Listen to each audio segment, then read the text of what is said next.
আয়াতুল কুরসির এই রহস্যগুলো কি আপনি জানেন? আজই জেনে নিন আল্লামা সাইদির জবানিতে। আচ্ছা, আপনারা বলেন তো, জেন, দুষ্ট জেন আর ভূত প্রেতে যদি আসর করে তাহলে কোরআন শরীফের কোন আয়াত পড়তে হয়? জি, ওলামারা বলেন না, আয়াতুল কুরসি। কোনটা পড়তে হয় বলেন, কোনটা? চট্টগ্রাম তাফসীর মাহফিল উপলক্ষ কিছুটা ভূত প্রেতের আসর হয়েছে। এই ভূত প্রেতের আসর থেকে রক্ষা করার জন্য সকলে আমার সাথে পড়েন যথারীতি।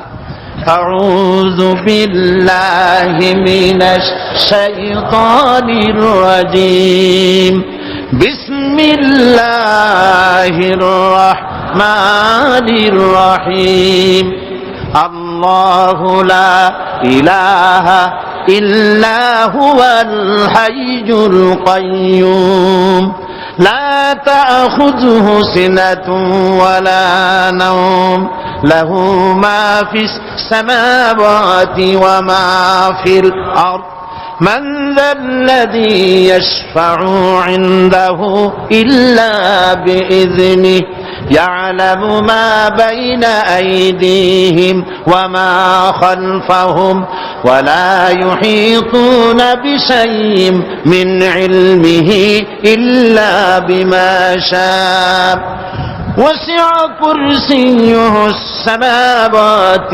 والأرض ولا يؤوده حفظهما وهو العلي العظيم সাদাকাল্লাহুল আযীম।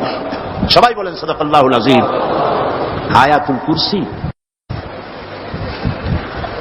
আগে এটার অর্থ করে নেই। আল্লাহু লা ইলাহা ইল্লা হুয়াল হাইয়ুল কাইয়্যুম। আল্লাহ হচ্ছেন তিনি যিনি ছাড়া কোনো ইলাহ নাই, যিনি সার্বভৌমত্বের একমাত্র মালিক। লা তাখুযুহু সিনাতুন ওয়ালা নাওম, যাকে ঘুম এবং তন্দ্রা স্পর্শ করে না। লাহু মা ফিস সামাওয়াতি ওয়া মা ফিল আরদ, আকাশ ও জমিনে যা কিছু আছে সবই তার। মান যাল্লাযী ইয়াশফাউ ইনদাহু ইল্লাহ, কে আছে এমন যে তার কাছে সুপারিশ করতে পারে তার বিনা অনুমতিতে? মা বাইনা আইদিহিম ইয়ালামু মা বাইনা আইদিহিম ওয়া মা খালফাহুম, তিনি সবার অগ্র পশ্চাৎ এর সব কিছুর খবর রাখেন। ওয়ালা ইউহিতুনা বিশাইইম মিন ইলমিহি ইল্লা বিমা শাআ, তার জ্ঞাত বিষয়ের কিছুই মানুষ নিজেদের আয়ত্তে আনতে পারে না। অবশ্য আল্লাহ যদি কাউকে কিছু দিতে চান, ওয়াসিআ কুরসিয়্যুহু সামাওয়াতি ওয়াল আরদ, তার একচ্ছত্র ক্ষমতা এবং কর্তৃত্ব আকাশ এবং জমিনকে পরিব্যাপ্ত করে রেখেছে। ওয়ালা ইয়াউদুহু হিফযুহুমা ওয়া হুয়াল আলিয়্যুল আযীম, আর আকাশ এবং পৃথিবীর রক্ষণাবেক্ষণ করতে গিয়ে আল্লাহ পাক মোটেই ক্লান্তি বোধ করেন না। আর তিনি হচ্ছেন এক মহান শ্রেষ্ঠতম সত্তা। বলি সাদাকাল্লাহুল আযীম। আয়াতুল কুরসি, এই আয়াতটি আয়াতুল কুরসি হিসেবে পরিচিত। কি নামে পরিচিত? আয়াতুল কুরসি। এখানে মহান আল্লাহ পাকের এমন সব পূর্ণাঙ্গ পরিচিতি পেশ করা হয়েছে যার নজির গোটা কোরআন শরীফে নাই। সুবহানাল্লাহ। তাই হাদিস শরীফে এই আয়াতটিকে শ্রেষ্ঠ আয়াত বলা হয়েছে। কোরআন শরীফের কি আয়াত? শ্রেষ্ঠ আয়াত বলা হয়েছে। আমরা প্রত্যেকটি ফরজ নামাজের পরে এই আয়াতে কারিমা পড়ে থাকি, ঠিক কিনা বলে? আল্লাহ বলেছেন প্রত্যেক ফরজ নামাজের পরে আয়াতুল কুরসি যে ব্যক্তি পাঠ করবে, কিয়ামতের দিন আল্লাহ রাব্বুল আলামিন ওই ব্যক্তির ব্যাপারে সিদ্ধান্ত নেবেন, আল্লাহ তাকে জান্নাত দান করে দিবেন। হতে পারে এবার আপনারা কেউ করতে পারেন, বাস ওয়াজ আর না শুনলে চলবে, আয়াতুল কুরসি পড়বো আর জান্নাতে চলে যাব। না, বিষয়টা এমন নয়। বিষয়টা হচ্ছে এই আয়াতুল কুরসির মধ্যে এমন কিছু কথা আছে যা বুঝা যদি পড়ে আর আমল করে আল্লাহ পাক কিয়ামতের সিদ্ধান্ত নেবেন, জান্নাত দিয়ে দিবেন। সুবহানাল্লাহ, বলেন সুবহানাল্লাহ। এর কারণ হলো আয়াতুল কুরসির মধ্যে আল্লাহ পাক সার্বভৌমত্বের কথা বলেছেন। আজ আমরা স্লোগান দেই সব সমস্যার সমাধান। ও মাশাআল্লাহ, চট্টগ্রামের সবাই বোধহয় এই পরিচিত স্লোগানটা জানেন না। জবাব তো আপনারা জবাব দিতে পারলেন না কেন? সব সমস্যার সমাধান দেন স্লোগান আপনারাই।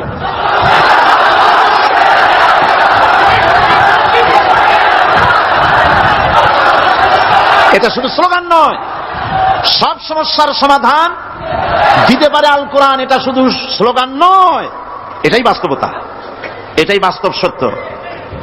আয়াতুল কুরসির মধ্যে রয়েছে একটি জটিল সমস্যার সমাধান, যাকে সহজ কথায় বলা যায় গদি সমস্যার সমাধান। কুরসি মানে হলো গদি। আজকাল গদি নিয়ে কি হচ্ছে টের পাচ্ছে না ভাই?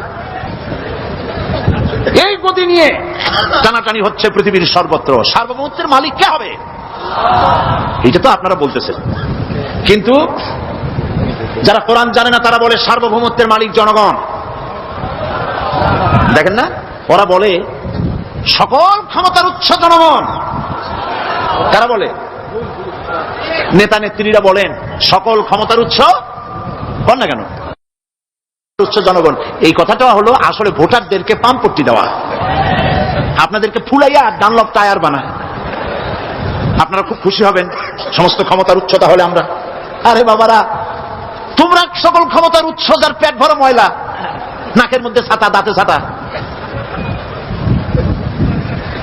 তুমি হবা সকল ক্ষমতার উৎস। আহা, ক্ষমতার ঠেলায় একটা সাপ দেখলে ভয়তে সিট হয়ে পড়ো, সাইকেলের টায়ার বাস্ট হইলে হার্ট ফেল করে।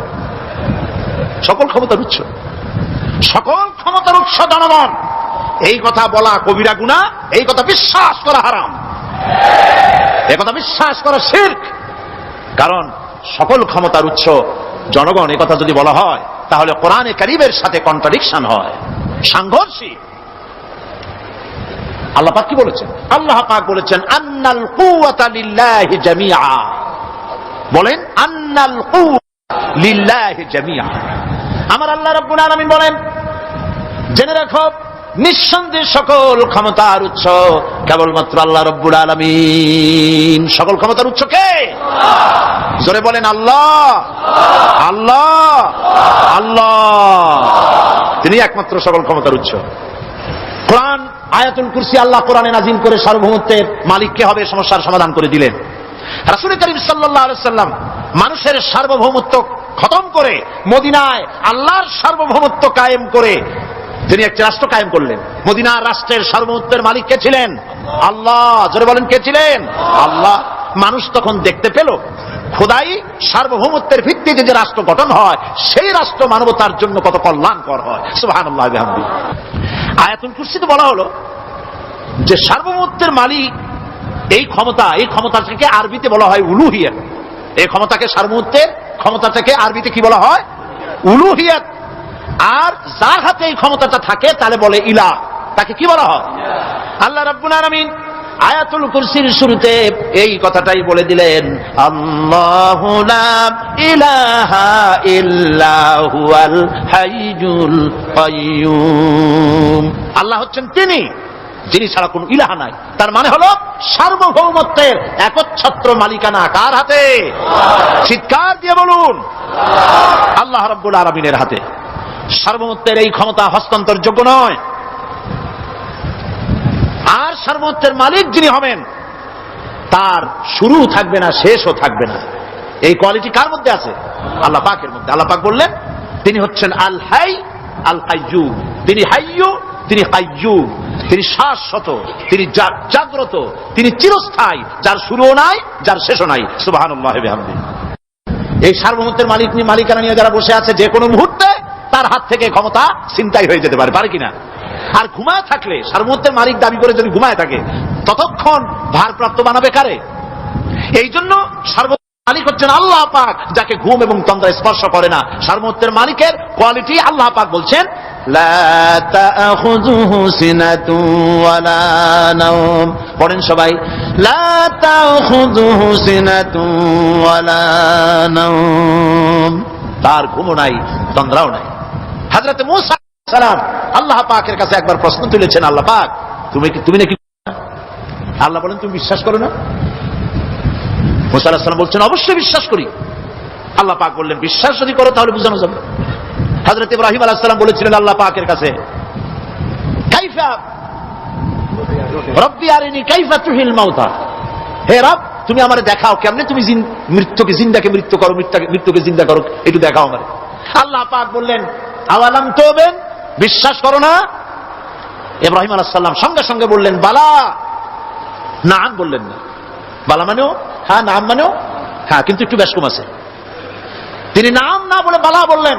নামের অর্থ হলো হ্যাঁ, আর না বালা, বালার অর্থ হচ্ছে কেন নয়, অবশ্যই বিশ্বাস করি। ওয়ালাকিন লিয়াতমাইন্না কালবি, তবে আল্লাহ তুমি যদি চোখে দেখাও একটু, তাহলে এগুলি একটুখানি লিয়াতমাইন্না কালবি, আমার অন্তরাত্মা প্রশান্তি লাভ করবে যদি চোখে দেখতে পারি। আল্লাহ বলেন তাহলে তোমার দেখাবো। আল্লাহ দেখাইলেন। মুসা আলাইহিস সালাম যখন বললেন যে আল্লাহ পাক আর মৃত্যুকে চিন্তা করো কেমনে, তুমি ঘুমায় থাকো, না ঘুমায় পারো কেমনে, তোমার নাকি ঘুম নাই, তন্দ্রা নাই। আল্লাহ পাক বলেন বিশ্বাস করো না? বলে আমি বিশ্বাস করি। তো ঠিক আছে, তাহলে তোমার দেখাই। বললেন এক গ্লাস পানি নিয়ে আসো। এক গ্লাস পানি নিয়ে এসে দাঁড়িয়ে থাকো। আল্লাহ পাক মুসা আলাইহিস সালামকে বললেন এক গ্লাস পানি নিয়ে দাঁড়াও, আর ঘুমকে আল্লাহ পাক বললেন মুসারে ধরো। মুসা আলাইহিস সালাম নিদ্রাচ্ছন্ন হলেন, তন্দ্রা এসে গেল, হাত শিথিল হয়ে হাতের থেকে পানি ভর্তি গ্লাস পড়ে ভেঙে চুরমার হয়ে গেল। মুসা আলাইহিস সালাম ভয় পেয়ে গেলেন। আল্লাহ রাব্বুল আলামিন বলেন ভয় পাওয়ার কোনো কারণ নাই, তোমার প্রশ্নের জবাব আমি এভাবেই দিলাম। এক গ্লাস পানি নিয়ে কয়েক মিনিট দাঁড়াইতে পারো নাই, ঘুমের সঙ্গে সঙ্গেই গ্লাস পড়ে ভেঙে গেল। তামাম আকাশ আর জমিন, গোটা সৃষ্টি জগৎ তোমার আল্লাহ পাকের হাতের মুঠার মধ্যে রয়েছে। আল্লাহ যদি ঘুমায় যায় সব শেষ হয়ে যাবে। তামাম সৃষ্টি জগতের ট্রাফিক কন্ট্রোল আল্লাহ কর্তৃক হয়, আর মানুষের যা হয় আল্লাহ পাক তার থেকে সম্পূর্ণ মুক্ত। আল্লাহ পাকের ঘুম নাই, তন্দ্রাও নাই। লা তাখুযুহু সিনাতু ওয়ালা নাওম, ঘুমও নাই, তন্দ্রাও নাই। আল্লাহ পাক সমস্ত রকমের মানবীয় কোয়ালিটি থেকে, গুণ থেকে মুক্ত, মুবাররা, পবিত্র। আল্লাহ রাব্বুল আলামিন সার্বভৌমত্বের একচ্ছত্র মালিক হচ্ছেন আল্লাহ পাক, তিনি ছাড়া কোনো ইলাহ নাই। তিনি পরিষ্কার করে বলছেন আল্লাহু লা ইলাহা ইল্লা হুয়াল হাইয়ুল কাইয়্যুম। সবাই পড়েন আল্লাহু লা ইলাহা ইল্লা হুয়াল হাইয়ুল কাইয়্যুম। আল্লাহ হচ্ছেন সার্বভৌমত্বের মালিক, তিনি ছাড়া কোনো ইলাহ নাই। এমন একটি আয়াত তাফসীরের জন্য আল্লাহ এনে দিয়েছেন, যেই আয়াতটি বুঝলে পরে দুনিয়াও শান্তি, আখিরাতেও শান্তি। গতি সমস্যার সমাধান হবে, সব সমস্যার সমাধান হবে। আয়াতুল কুরসি এমন আয়াত যা তেলাওয়াত করলে, বুঝলে, আমল করলে কিয়ামতের দিন আল্লাহ পাক তার সম্পর্কে সিদ্ধান্ত নেবেন, জান্নাত দিয়ে দিবেন। সুবহানাল্লাহ। আউযু বিল্লাহি মিনাশ শাইতানির রাজীম। বিসমিল্লাহির রাহমানির রহিম। প্রত্যেক অক্ষরে অক্ষরে 10-10 করে নেকি এখন আমাদের নামে নামায় আমলে লেখা হচ্ছে। সুবহানাল্লাহ। গলা ছেড়ে দিয়ে সবাই পড়েন আমার সাথে আল্লাহু লা ইলাহা ইল্লা হুয়াল হাইয়ুল কাইয়্যুম লা তাখুযুহু সিনাতুন ওয়ালা নাওম লাহু মা ফিস সামাওয়াতি ওয়া মা ফিল আরদ من ذا الذي يشفع عنده إلا بإذنه يعلم ما بين أيديهم وما خلفهم ولا يحيطون بشيء من علمه إلا بما شاء وسع كرسيه السماوات والأرض ولا يؤوده حفظهما وهو العلي العظيم صدق الله العظيم। আয়াতুল কুরসি হচ্ছে কোরআন শরীফের সর্বশ্রেষ্ঠ আয়াত। সুবহানাল্লাহ। রাসূল বলেছেন আয়াতুল কুরসি হচ্ছে কোরআনে কারীমের সর্বশ্রেষ্ঠ আয়াত, এবং আল্লাহ পাকের তাওহীদের ব্যাপারে, সার্বভৌমত্বের ব্যাপারে এত বিস্তারিত অল্পের মধ্যে আর অন্য কোন আয়াতের মধ্যে ভাবে আসে নাই। এই জন্য আয়াতুল কুরসি এত মর্যাদা। কালকে আরো একটা হাদিস শোনাইছিলাম, বোধহয় নিশ্চয়ই আপনাদের মনে আছে। প্রত্যেক ফরজ নামাজের পরে আয়াতুল কুরসি যে একবার পড়বে, তেলাওয়াত করবে, কিয়ামতের দিন আল্লাহ পাক তার সম্পর্কে সিদ্ধান্ত নেবেন, তাকে জান্নাত দিয়ে দিবেন। সুবহানাল্লাহ কইতে ইচ্ছে করলো না? আলহামদুলিল্লাহ বলবেন না? তার অর্থ হলো এই আয়াতুল কুরসি যদি মানুষ পড়ে আর বোঝে আর ওই অনুযায়ী যদি আকীদা তৈরি হয়, জীবন তৈরি হয়, তার জীবন জান্নাতের জন্য তৈরি হয়ে যায়। গতকাল আল্লাহ পাকের সার্বভৌমত্বের কথা আমরা আলোচনা করেছিলাম। আলোচনা করব আল্লাহ পাকের পরিচয়। আল্লাহ পাক তিনি কে? আমরা বলি আল্লাহ। আমরা কি বলি? বলেন সবাই, কি বলি? আমি অনেকবার আপনাদেরকে এই কথাটা বলেছি, বোধহয় নিশ্চয়ই মনে আছে। আল্লাহ এই উচ্চারণটা আমাদের অনেকের হয় না, কেউ বলে না আল্লাহ। আল্লাহ পাকের উচ্চারণটা হচ্ছে, আল্লাহ পাকের নাম হচ্ছে আল্লাহ।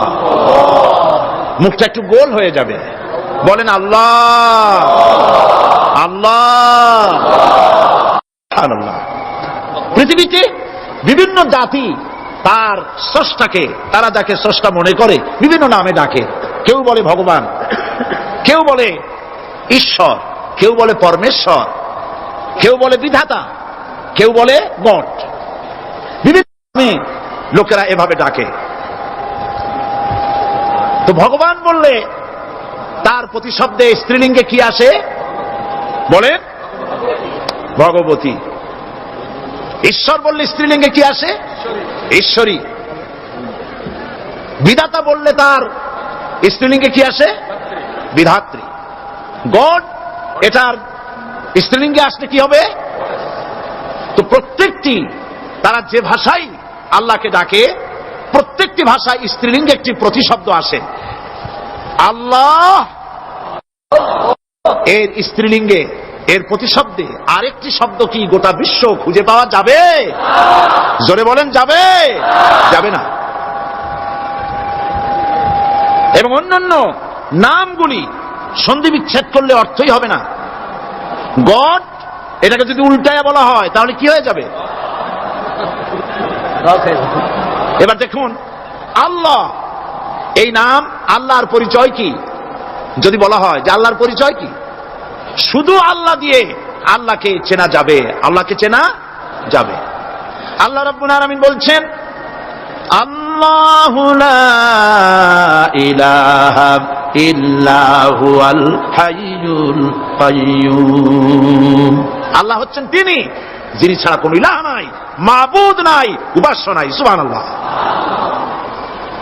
এখন আল্লাহর যদি প্রথম একটা অক্ষর আলিফ ছেড়ে দেওয়া হয় তাহলে থাকবে কি? লিল্লাহ। এই লিল্লাহ দিয়েও কেউ যদি আল্লাহর পরিচয় পেতে চায় তাহলে পেয়ে যাবে।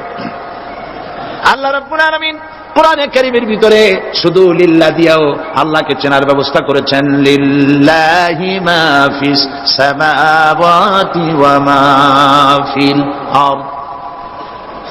আকাশ এবং জমিনের সার্বভৌমত্বের একচ্ছত্র মালিকানা কার? আল্লাহ পাকের। এখন লিল্লাহ থেকে একটা লাম ছেড়ে দেন, কি থাকবে? লাহু। এই লাহু দিয়েও আল্লাহর পরিচয় পাওয়া যাবে, যাবে না? কোরআন বলছে, লাহু মাকালিদুস সামাওয়াতি ওয়াল আরদি ইউবসিতুর রিজকা লিমান ইয়াশা। আকাশ এবং জমিনের রিজকের চাবিকাঠি আল্লাহ পাকের কাছে, যারে খুশি তিনি পর্যাপ্ত রিজেক তিনি দান করেন। সুবহানাল্লাহ। এবার লাহুর লাম ছেড়ে দেন, থাকবে কি? একটা অক্ষর। এই একটি অক্ষর দিয়ে আল্লাহ পাকের চেনা যাবে। ইন্নাহু হুয়াল গফুরুর রহিম। তিনি হচ্ছেন মহা ক্ষমাশীল, দয়াবান। আল্লাহর পরিচয় আল্লাহকে দিয়েই জানা যায়। আল্লাহর পরিচয় হচ্ছে তিনি এই আকাশ সৃষ্টি করেছেন, এই জমিন সৃষ্টি করেছেন, মানব গোষ্ঠীকে সৃষ্টি করেছেন। আকাশের স্রষ্টাকে, জমিনের স্রষ্টাকে, মানুষের স্রষ্টাকে আল্লাহ পাক। দেখুন, আল্লাহ পাক আকাশের স্রষ্টা, জমিনের স্রষ্টা, মানুষের স্রষ্টা। এই কথাকে ভুলিয়ে দেওয়ার জন্য, এই কথাটিকে ভুলিয়ে দেওয়ার জন্য আল্লাহকে অস্বীকার করছে এক শ্রেণীর লোকেরা। তারা বলছে দেয়ার ইজ নো গড, স্রষ্টা বলতে কেউ নাই। Unseen is nothing.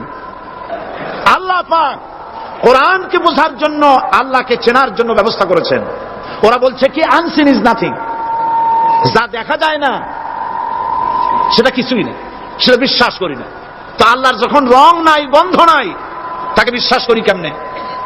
বলেন নাউজুবিল্লাহি মিন যালিক।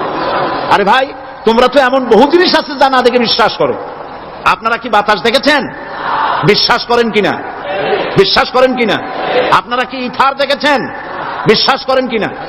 ফুলের গন্ধ দেখেছেন কিন্তু বিশ্বাস করেন কিনা? মাধ্যাকর্ষণ শক্তি, ল অফ গ্রাভিটেশন আপনারা চোখে দেখেছেন? বিশ্বাস করেন কিনা? অনেক জিনিস এমন আছে যা আমরা চোখে দেখি না কিন্তু বিশ্বাস করি।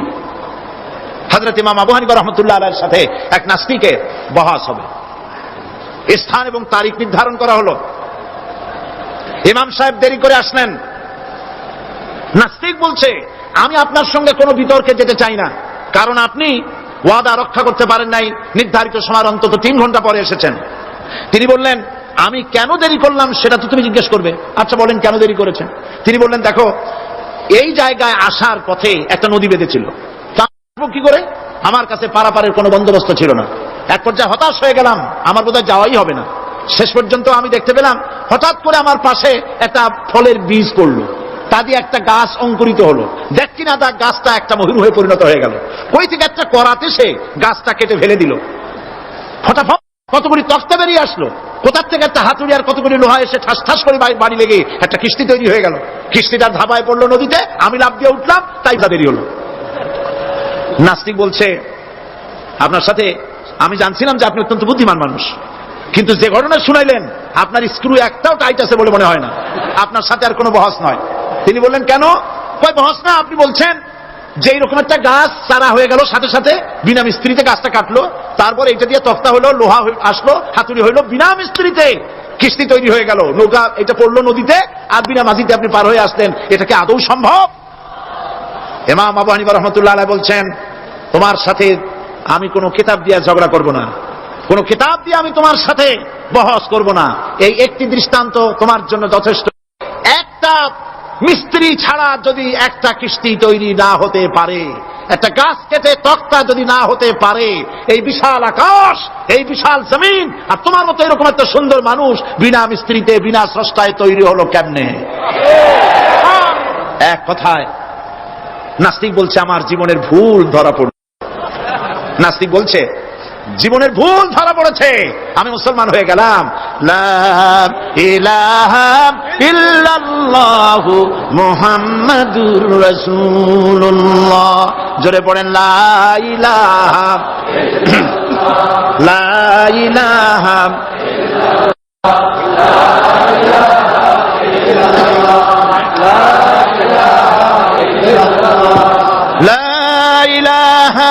ইল্লাল্লাহু মুহাম্মাদুর রাসূলুল্লাহ।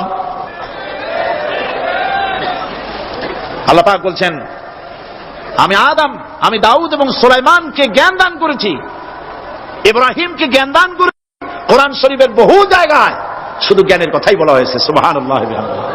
সুতরাং বুদ্ধিজীবী, এই বুদ্ধিজীবীরা তারা আসল জ্ঞানটা নাই। আসল জ্ঞান কোনটা? বলেন কোনটা? ডক্টর শহীদুল্লাহ মরহুম, আমি অনেকবার বলেছি তার কথা, তাকে জান্নাতুল ফেরদাউস নসিব করুন, বলেন আমিন। ডক্টর শহীদুল্লাহ মরহুম বলতেন তার লোকদেরকে যে তোমরা বিদেশ থেকে অনেক ডিগ্রি নামের আগে আনতে পারো, তোমরা পণ্ডিত, একথা আমি স্বীকার করি, কিন্তু কোরআন শরীফের জ্ঞান যদি না থাকে তাহলে পণ্ডিতের আগে আর একটা শব্দ বসবে, মূর্খ পণ্ডিত। কোরআনের জ্ঞান পাণ্ডিত্যকে পরিপূর্ণ করে দেয়, কারণ ওয়ামা উতীতুম মিনাল ইলমি ইল্লা কালিলা। সুবহানাল্লাহ।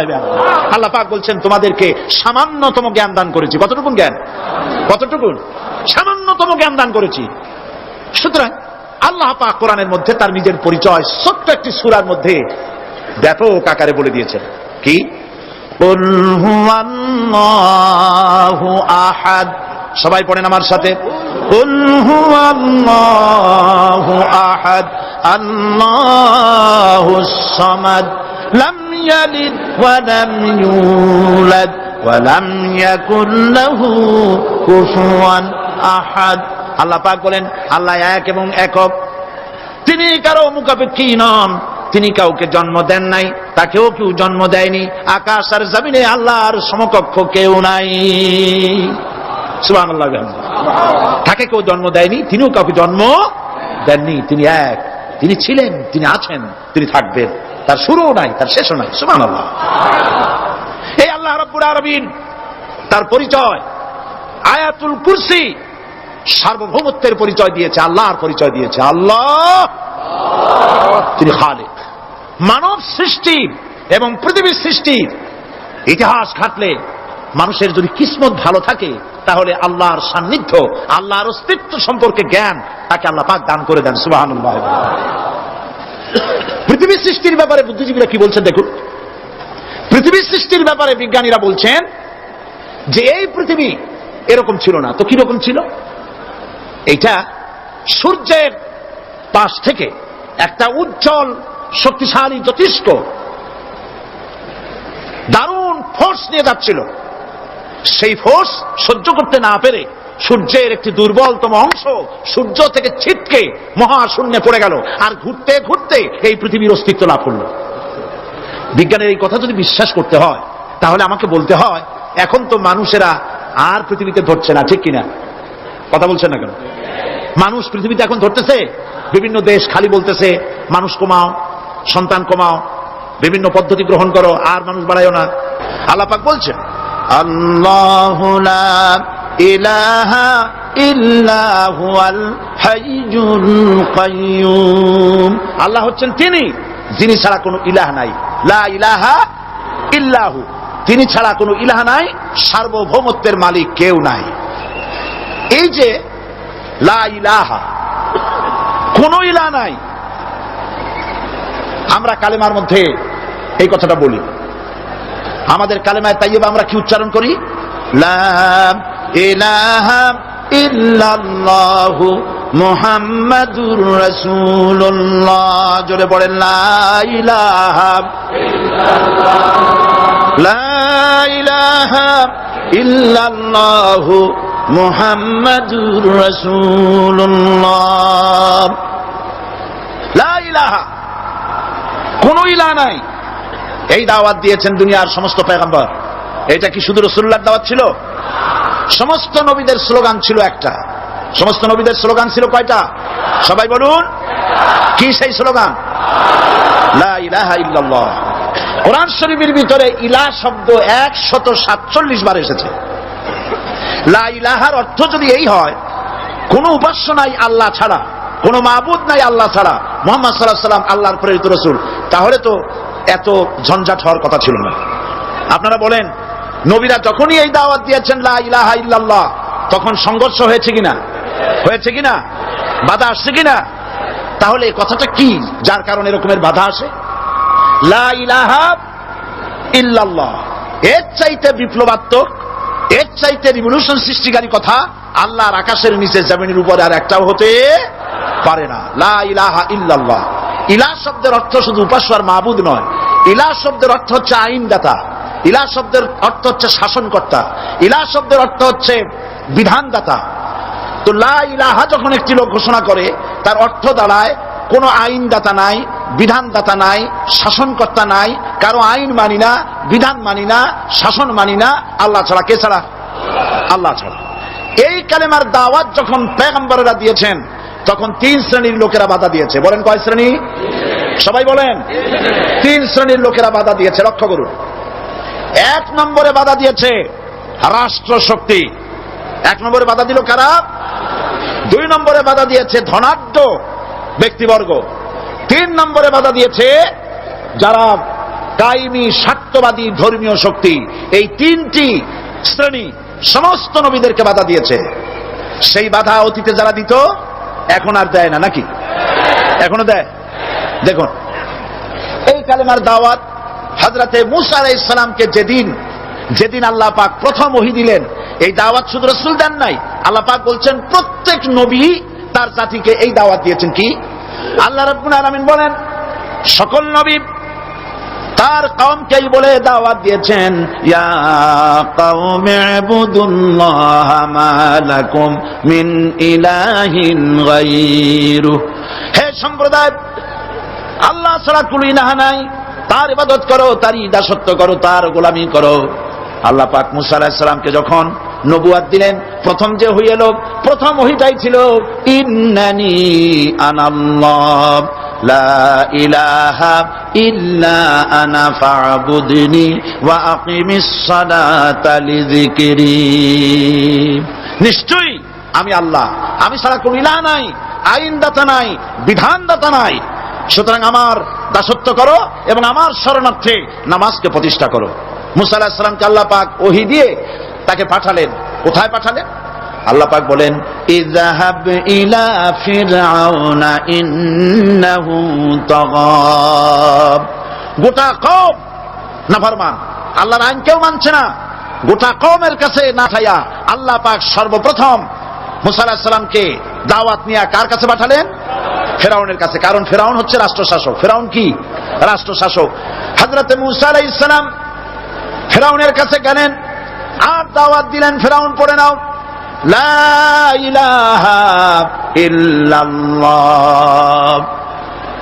একটি কথা আপনাদের মনে রাখতে হবে, দুনিয়ার কোন ফেরাউন, কোন নমরুদ, কোন সাদ্দাত, কোন হামান কেউ বলে নাই যে আমি আল্লাহ, আমি রাজ্জাক, আমি খালেক, আমি পৃথিবী সৃষ্টি করেছি। কথা কেউ বলেছে? কেউ বলেনি। কি বলেছে তারা?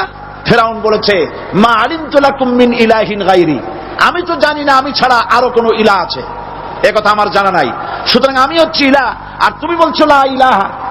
তার মানে হচ্ছে ওই সময় পয়গম্বরেরা, আল্লাহর নবীর সাহাবীরা তারা জানতেন যে আমরা কিসের দাওয়াত দেই, আর যারা শুনতো তারাও বুঝতো কিসের দাওয়াত শুনতেছি।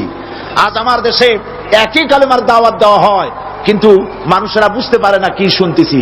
ভাষা জানার ব্যাপারে, বোঝার ব্যাপারে হলো আসল বিষয়। এটা বুঝাতে গিয়ে আমি মাঝে মধ্যে একটা দৃষ্টান্ত দেই এভাবে।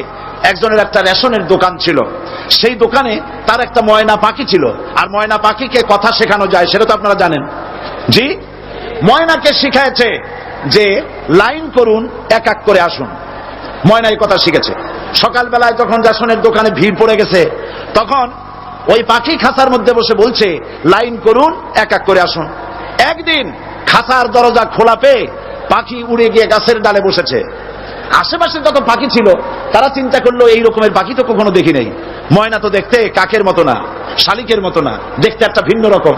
ওরা এসে চতুর্দিক থেকে এই নবান্ত, এই যে নতুন এসেছে, ওরে ঠোকরানো শুরু করেছে চতুর্দিক থেকে। ঠোকরানি খেয়ে ময়না বলতেছে লাইন করুন, এক এক করে আসুন।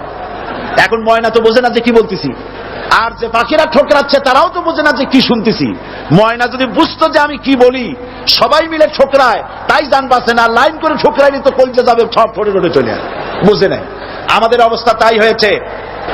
সুতরাং এই কালেমার দাওয়াত যখন হযরতে মুসা আলাইহিস সালাম দিলেন, ফেরাউন বলল আমি তো জানি না যে আমি ছাড়া আরো কোন ইলাহ আছে, আইনদাতা তো আমি, তুমি নতুন কোথা থেকে আইনদাতা নিয়ে আসছো? ফেরাউন বলছে দেখো, আমারে বাদ দিয়া যদি অন্য কাউকে ইলাহ বলে তুমি মানো, আর সেই শিক্ষা যদি জাতিকে দাও, তাহলে আমি তোমাকে ধরে লাআজআলান্নাকা মিনাল মাসজুনিন, আমি তোমাকে কারারুদ্ধ করব, আমি তোমাকে জেলখানায় ঢুকিয়ে দেব। রাষ্ট্রশক্তি প্রথম বাধা দিল কারা? বলেন সবাই। সেই বাধা কি ওখানে শেষ হয়েছে না এখনো আছে? আছে কিনা জোরে বলেন। আমি তোমাকে জেলখানায় ঢুকাবো। হযরত মুসা আলাইহিস সালাম বলেন ফেরাউন রে, জেলের ভয় আমি করি না, আমার কি জেলের ভয় দেখায়া লাভ নাই, আমি আল্লাহ পাকের পয়গম্বর হযরত মুসা আলাইহিস সালাম। ফেরাউনের দলবল আছে, লোক লস্কর আছে, তার অস্ত্রের অভাব নাই। আল্লাহ রাব্বুল আলামিন মুসা আলাইহিস সালামের কাছে একটা অস্ত্র দিয়া দিলেন। দিছিলেন কিনা? দিছিলেন কিনা? আল্লাহ পাক হযরত মুসাকে বলেছেন ওয়া মা তিলকা বিয়ামিনিকা ইয়া মুসা, মুসা রে তোমার হাতে ওটা কি? মুসা আলাইহিস সালাম বললেন এটা লাঠি। আল্লাহ পাক বললেন ফেলে দাও লাঠি। লাঠি ফালাই দিলেন। কি হয়ে গেল? হিয়া হাইয়াতুন তাসআ, লাঠি হয়ে গেল। এখন লাঠি পড়ে সাপ হয়ে গেল। সাপ দেখে নবী হোক, ওলি হোক, সাহাবী হোক আর আলেম হোক, সাপ দেখলে ভয় করে না মানুষের? মুসা আলাইহিস সালাম ভয় পাইছে। আল্লাহ রাব্বুল আলামিন হযরত মুসাকে শোনায় দিলেন খুযহা ওয়ালা তাখাফ সানুঈদুহা সিরাতাহাল উলা। খোঁজ, ধরো, লা তাখাফ, ভয় পেও না। আল্লাহ বলছেন ধরো, ভয় পেও না। ধরার সঙ্গে সঙ্গে স্বাভাবিক অবস্থায় ফিরে আসবে, আবার লাঠি হয়ে যাবে। এখন আল্লাহ বলছেন ধরো। মুসা আলাইহিস সালাম কি ভয় পাওয়া উচিত হবে? আর উচিত হবে? মুসা আলাইহিস সালাম কি ভয় পাইছিলেন? কারণ হচ্ছে এই দুশমনের শক্তিটা খুব বড়ই দেখা যায়, মনে হয় যেন অনেক বড় কি জানি কি। আল্লাহ পাক বলছেন ইন্না কাইদাশ শায়তানে কানা দাঈফা, শয়তানের চক্রান্ত যতই তুমি মনে করো অনেক ষড়যন্ত্রের জাল বিস্তার হয়ে আছে, আল্লাহ কয় কিছুই না, দাঈফা, অত্যন্ত দুর্বল। আল্লাহ পাক বললেন ধরো। মুসা আলাইহিস সালাম সাপ ধরলেন, সঙ্গে সঙ্গে লাঠি হয়ে গেল। ফিরআউন বরদাস্ত করলো না, রাষ্ট্রশক্তির পক্ষ থেকে আক্রমণ শুরু হলো। অপরাধ কি? মুসা আলাইহিস সালামের অপরাধ কি? কি অপরাধ? মাশাআল্লাহ, বুঝতে পেরেছেন। অপরাধ হচ্ছে তিনি বলেছেন লা ইলাহা, জোরে বলেন লা ইলাহা ইল্লাল্লাহ। এই কালেমাকে আজ আমরা ভিক্ষার বুলি বানাইছি। এটা হলো সার্বভৌমত্বের বুলি, এটা হচ্ছে আল্লাহ পাকের সার্বভৌমত্বের কথা। আজ আমরা মানুষের কাছে আমরা শুনি মানুষেরা ভিক্ষা চায়, লা ইলাহা ইল্লাল্লাহ, এক মুঠ চাউল দেন, লা ইলাহা ইল্লাল্লাহ 10 খান পাই দেন। এই হচ্ছে কালেমার জিকির। আবার কেউ কেউ জিকির করতেছে লা ইলাহা আস্তে, ইল্লাল্লাহ জোরে, এমন জোরে কলব সাফ করে, কলব তাতে থাকলেও পারে গেলেও পারে। এই কালেমার জার, এর আঘাত পয়গম্বররা মেরেছেন। হযরতে মুসা আলাইহিস সালাম যখন বলেছেন লা ইলাহা ইল্লাল্লাহ, এই ধাক্কা ফিরআউন বরদাস্ত করতে পারে নাই। দরিয়ায় নীলের ভিতরে আল্লাহ পাক ডুবাই শেষ করে দিয়েছেন, দেন নাই? হযরতে মুসা আলাইহিস সালাম তার উম্মতেরা দরিয়ার পাশে বসে দ্বীনি কথাবার্তা বলতেছেন। এমন সময় ফিরআউন, তার শত্রু হচ্ছে মুসা আলাইহিস সালাম। শত্রু কেন? মুসা কি ফিরআউনের পাকা ধানে মই দিয়েছে নাকি? বলেন আপনারা, তার হালের গরু পিটায় মারছে নাকি? অপরাধ হলো তিনি আল্লাহর জমিনে আল্লাহর আইন প্রতিষ্ঠার কথা বলেছেন। এই শুধুমাত্র এই অপরাধে ফিরআউন তার দলবল নিয়ে 3 দিক থেকে আক্রমণ করেছে। মুসা আলাইহিস সালামের উম্মতেরা ভয় পেয়ে গেছেন। তারা বলছেন ইন্না লামুদরাকুন, আমরা পাকড়াও হয়ে গেছি। 3 দিকে সারাশি আক্রমণ, 3 দিকে শত্রু, একদিকে দরিয়া, পালাবার রাস্তা আছে? হযরত মুসা আলাইহিস সালাম ভয় পেয়ে গেলেন, সারেন্ডার করলেন না। হযরত মুসা আলাইহিস সালাম বললেন কাল্লা, কখনো নয়, ভয় পাওয়ার কোনো কারণ নাই। রব্বি সায়াহদিন, অবশ্যই আমার রব আমার জন্য রাস্তা করে দিবেন। ভয় পাইও না, আমার রব রাস্তা করে দিবেন। আল্লাহ রাব্বুল আলামিন হযরত মুসা আলাইহিস সালামকে অর্ডার করলেন হাতের লাঠি দিয়া দরিয়ার উপরে আঘাত করো। হযরত মুসা আলাইহিস সালাম দরিয়ার উপরে আঘাত করলেন। রাস্তা ছিল দরকার একটার, এক বাড়িতে আল্লাহর হুকুমে লাঠি দিয়ে একটি আঘাত করার সঙ্গে সঙ্গে হযরত মুসার তার সঙ্গী সাথী দরিয়া পার হওয়ার জন্য দরিয়ার মধ্যে দিয়ে আল্লাহ 12টা রাস্তা পয়দা করে দিলেন। সে আল্লাহ আছে না নাই? এত আসতে বলেন কেন? ভয় পাওয়ার কারণ আছে? রাষ্ট্র শক্তি বাধা দিয়েছে সমস্ত নবীদেরকে। কেন? নবীদের চরিত্র খারাপ? জোরে বলেন, নবীদের চরিত্র খারাপ? নবীদের চাইতে মাসুম বেগুনাহ উন্নত চরিত্রের মানুষ আল্লাহর আকাশের নিচের জমিনের উপরে আর হয় নাই। তোমরা যে সামনে তাদের পিছনে দৌড়াও, অমুকের সৈনিক, নেতা নেতা করে মরো, এইসব নেতা যাদের পিছনে দৌড়াও, এই নেতাগুলি, আমি জিজ্ঞেস করি আপনাদেরকে, এই নেতাগুলি জীবনে একবারও জেনা করে নাই? এ ব্যাপারে অনুসারীরা আপনারা কি নিশ্চিত? মিথ্যা কথা জীবনেও কয় নাই, প্রতারণা করে নাই, ঠাট্টা করে নাই, বিদ্রুপ করে নাই, মদ খায় নাই, মানুষ হত্যা করে নাই। কিসের নেতা? নেতা হচ্ছেন সেই ব্যক্তি যিনি বলেছেন ও আমার স্ত্রীরা, ও আমার সাহাবীরা, রাতের আধারে আমার মধ্যে যা আচরণ দেখতে পাও, দিনের আলোতে আমার মধ্যে যা দেখতে পাও, সবগুলি খুলে খুলে মানুষের কাছে বলে দাও। তার নাম বিশ্বনবী মুহাম্মদ রাসূলুল্লাহ সাল্লাল্লাহু আলাইহি ওয়াসাল্লাম।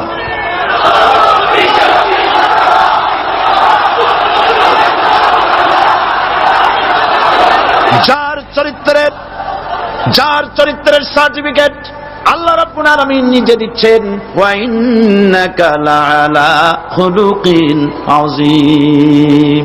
নবী হে, উন্নত চরিত্রের উপরে আপনি প্রতিষ্ঠিত। সুবহানাল্লাহ। কে সার্টিফিকেট দিচ্ছেন? আযীম, আযীম। আরবিতে চওড়াকে বলা হয় আরিজ, গভীরতাকে বলা হয় আমিক। কত প্রশস্ত, জামা পার কোনো ফিতা নাই। কত গভীর, জামা পার কোনো যন্ত্র নাই। এইটাকে আরবিতে বলা হয় আজিম। সুবহানাল্লাহ বলতে ইচ্ছে করে না? ও নবী, তোমার চরিত্র এমন যা মাপার মতো যন্ত্র পৃথিবীতে নাই। লা ইলাহা ইল্লাল্লাহ। পড়েন সবাই, লা ইলাহা ইল্লাল্লাহ। আপনিও যদি নবীদের মতো সাহাবীদের মতো বুঝা এই কলেমার দাওয়াত দেন, বাধা আসবেই। বোঝাবুঝির ব্যাপার, বুঝতেই সারল। কত মাহফিল হয় বাংলাদেশে, হয় না? কোনো বাধা নাই, ঠিক কিনা? কত পূজা হয়, পার্বণ হয়, গান হয়, থিয়েটার হয়, গুনাহগার বিবির গান হয়, কত কিছু হয়। কোনো বাধা আছে? তাফসীরের মাহফিলে বাধা। কারণ ওরা বুঝতে পেরেছে এ তাফসীরের মাহফিলে গাজীর গীত হয় না, এ তাফসীরের মাহফিলে আল্লাহর সার্বভৌমত্ব কায়েমের আন্দোলন চলে।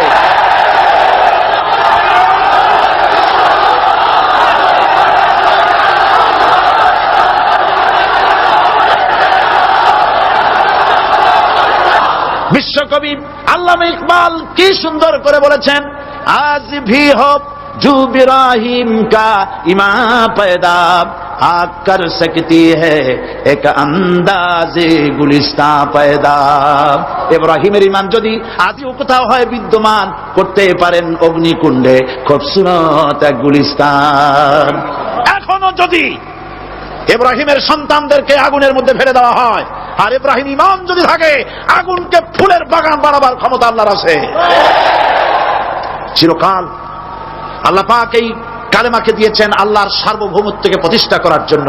আয়াতুল কুরসি শুধু পড়ে বুকে ফু দেওয়ার জন্য নয়। পড়েন আমার সাথে, আল্লাহু লা ইলাহা ইল্লা হুয়াল হাইয়ুল কাইয়্যুম।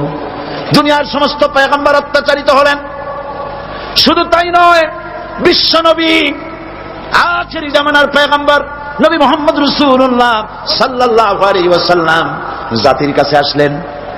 তিনি এসে বললেন, ইয়া আইয়ুহান নাস কুলু লা ইলাহা ইল্লাল্লাহ। প্রথম দাওয়াত। শুনছেন কথা? রাসূলুল্লাহ বলছেন, ও জাতি, আমার রাসূল তো মক্কার রাসূল না শুধু, মদিনার রাসূল না শুধু, আরবি ভাষাভাষীদের রাসূল না শুধু, আমার নবী কি নবী? চিল্লায় বলেন। তাই তিনি বলেছেন, ও বিশ্বের মানবতা, বিশ্বের মানব গোষ্ঠী, যদি মুক্তি পেতে চাও, নাজাত পেতে চাও, উচ্চারণ করো, বিশ্বাস করো, আমল করো, বলো লা ইলাহা ইল্লাল্লাহ। জোরে পড়েন, লা ইলাহা ইল্লাল্লাহ, লা ইলাহা ইল্লাল্লাহু মুহাম্মাদুর রাসূলুল্লাহ।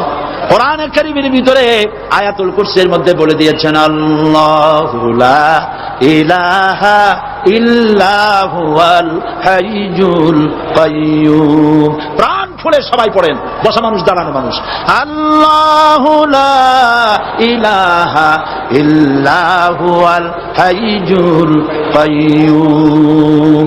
আল্লাহ রাব্বুল আলামিন, তিনি ছাড়া কোনো ইলাহ নাই, তিনি সার্বভৌমত্বের মালিক কেউ নাই আল্লাহ ছাড়া। এই কথা মানুষকে ঘোষণা করতে হবে।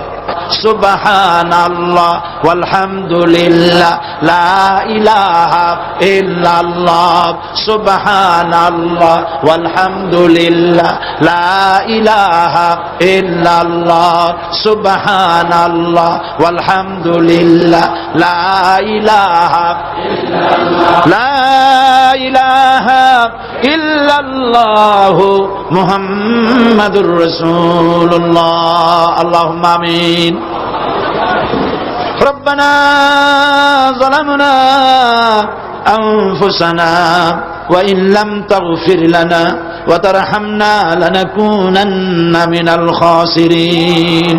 সবাই পড়েন আমার সাথে, রব্বানা ظلمنا أنفسنا وإن لم تغفر لنا وترحمنا لنكونن من الخاسرين ربنا ظلمنا أنفسنا وإن لم تغفر لنا وترحمنا لنكونن من الخاسرين আলোচনায় যদি কোনো ভুল হয়ে থাকে আল্লাহ দয়া করে মাফ করে দাও রব্বুল আলামিন আমাদের দোয়া দুরুদি জিকির আজকারে আমাদের আলোচনায় তুমি যে খুশি হয়েছো যতটুকুন তার সবটুকুন বিশ্বনবী মুহাম্মদুর রাসূলুল্লাহ সাল্লাল্লাহু আলাইহি ওয়াসাল্লামের রূহ মুবারকে পৌঁছায়া দাও রব্বুল আলামিন तमाम अंबियाए किराम उलमाए मुतकद्दिमीन उलमाए मुताखिरीन सलफे सालिहीन যারা দুনিয়া থেকে মুমিন মুমিনাত বিদায় হয়ে গেল আল্লাহ কবরগুলিকে জান্নাতের টুকরায় পরিণত করে দাও রব্বুল আলামিন এই লক্ষ লক্ষ মুসলমান নরনারী ভিক্ষুকের মতো তোমার দরবারে হাত তুলেছি আল্লাহ গো আমাদের মধ্য থেকে আমাদের মা বাপ যাদের দুনিয়া থেকে বিদায় হয়ে গেছে আল্লাহ আমাদের এর মা বাপের কবরে সওয়াব পৌঁছায়া দাও রব্বুল আলামিন আত্মীয় স্বজন যদি বিদেশে থাকে 2 মাস 6 মাস পর চিঠি দিয়া খোঁজ খবর পাওয়া যায় প্রত্যেক দিন টেলিফোন করে খবর পাওয়া যায় কিন্তু আমাদের মা বাপ যাদের মারা গেল বছরের পর বছর যুগের পর যুগ বিদায় হয়ে গেল কোন হালতে আছে জানি না আল্লাহ আমাদের মা বাপের কবরগুলি জান্নাতের টুকরায় পরিণত করে দাও রব্বুল আলামিন আমাদের আব্বা কত মহব্বত করতেন কত কষ্ট করেছেন আল্লাহ তাআলা আমাদেরকে লেখাপড়া শেখাবার জন্য কত কষ্ট করেছেন মানুষ বানাবার জন্য কত কষ্ট করেছেন আমাদের জন্য ঘর বাড়ি বানায়া জায়গা জমি কিনে রেখে সবগুলি থুয়ে খালি হাতে চলে গেছে বাবা আল্লাহ আমাদের আব্বা রুহের পরে সওয়াব পৌঁছায়া দাও রব্বুল আলামিন এখন তো আর বাড়ি গেলে নাম ধরে কেউ ডাকে না আয় আল্লাহ আমাদের আব্বা যত গুনাহ করেছি জানা অজানা সমস্ত গুনাহগুলি আল্লাহ তুমি সাইয়াদগুলি হাসানাত দিয়া বদলাইয়া দাও রব্বুল আলামিন আমাদের জনম দুঃখিনী মা আয় আল্লাহ মা যা যে হারাইছে সেই বোঝে কি নিয়ামত তার চলে গেছে আল্লাহ আমাদের মা যার বিদায় হয়ে গেছে মায়ের কবরটাকে জান্নাতের টুকরায় পরিণত করে দাও রব্বুল আলামিন মায়ের পেটের ভিতরে বসে 10টা মাস ধরে মায়ের কষ্ট দিছি তিনি ডেলিভারিতে কষ্ট করেছেন 2-2.5 বছর বুকের দুধ খেয়ে কষ্ট দিয়েছি পেশাব পায়খানা করে মায়ের কাপড় চোপড় নষ্ট করে দিয়েছি মা বিরক্ত হন নাই থাপ্পড় মারেন নাই আছাড় দিয়া ফালায় দেন নাই আল্লাহ মা যাদের মারা গেল বাবু মায়ের কবরটাকে জান্নাতের টুকরা বানায়া দাও রব্বির হামহুমা কামা রব্বায়ানি সগীরা আমার ভাইয়েরা আমার মা বোনেরা করুণ ভাবে আল্লাহরে বলেন রব্বির হামহুমা কামা রব্বায়ানি সগীরা রব্বির হামহুমা কামা রব্বায়ানি সগীরা রব্বানা তাকাব্বাল মিন্না ইন্নাকা আনতাস সামিউল আলিম وتب علينا إنك أنت التواب الرحيم سبحان ربك رب العزة عما يصفون وسلام على المرسلين والحمد لله رب العالمين واجعل آخر كلمة عند الموت لا إله إلا الله محمد رسول الله ভিডিওটি শেয়ার করে অন্যদেরও জানার সুযোগ করে দিন আল্লাহ আমাদের সবাইকে কবুল করুন